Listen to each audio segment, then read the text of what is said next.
the topic given to me was the importance of health in Islam and science.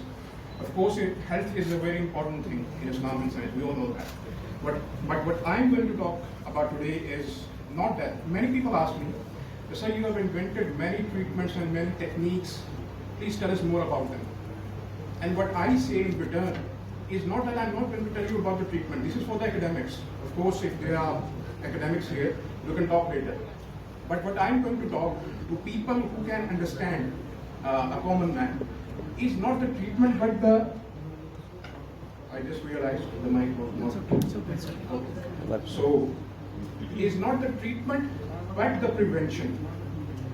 Prevention is what? Prevention is something which has an equal importance in Islam and science both. In terms of Islam, as we know, that there is a very famous hadith that the Prophet ﷺ, he said that Allah likes a very strong mu'min, Muslim, which means not only spiritually but physically as well, in both aspects of life, of course. But on the other hand, also in science as well, we do know that, I hope there are many medical professionals here, and they do know that a part of the medical process, it starts from what? From prevention. And then the second part is diagnosis. And then the third part is, of course, the treatment. So why to skip directly to the third part and not the first part? So let us talk about the first part, prevention. I remember Brother Shehzad Bashir Gilani was, I think he left. I recorded a video regarding COVID-19. And we all know that it was it's a devastating disease. It was, I know that. You all know that, I hope so. And it was what? It was something that could have been prevented with preventions. Of course, parhez we call it in Urdu. But parhez is very important. We all have heard parhez ilaaj se behtar hai, very famous. So, but we only have heard these things right from the beginning of our lives, but we did not implement those. I know that. I know people. I know many people are wearing masks, even though, of course, COVID has now neutralized a lot. But on the other hand, a year ago I mentioned in that video that after a year I hope that with prevention and within prevention, it was vaccine as well. Vaccine is also prevention. And of course, using sanitizer, social distancing, and of course, masks and these kind of things. With these things, if implemented right, after a year ago, we will be celebrating the finish and the end of this pandemic. And after a year, and I'm feeling quite delighted with what I have seen over the past few years, of course a couple of years, that we have been quite better than other countries at least. That now I see the NCOC closing yesterday, and it was really pleasing for me to know as a medical personnel as well, that it is I think that we realized little late, maybe thoda sa pehle hota to behtar tha.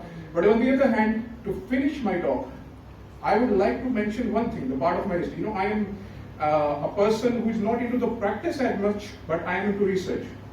And what I've been researching over the past few months, I would say, 6 months, and that is in the field of genetics.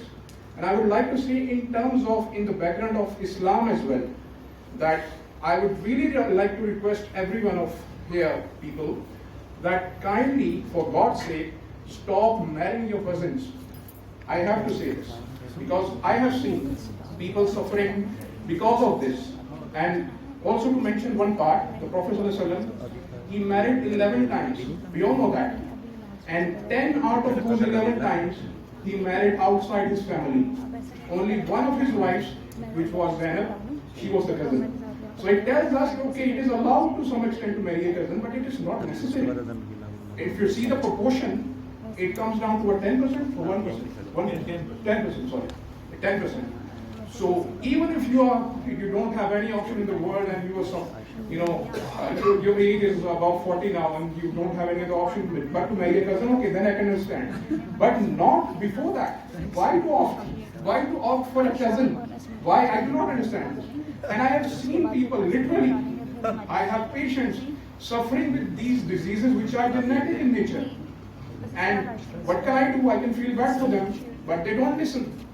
And we have the example from the Prophet, peace be upon him, And we have the examples in front of us. Practically, people are suffering, but we don't pay heed.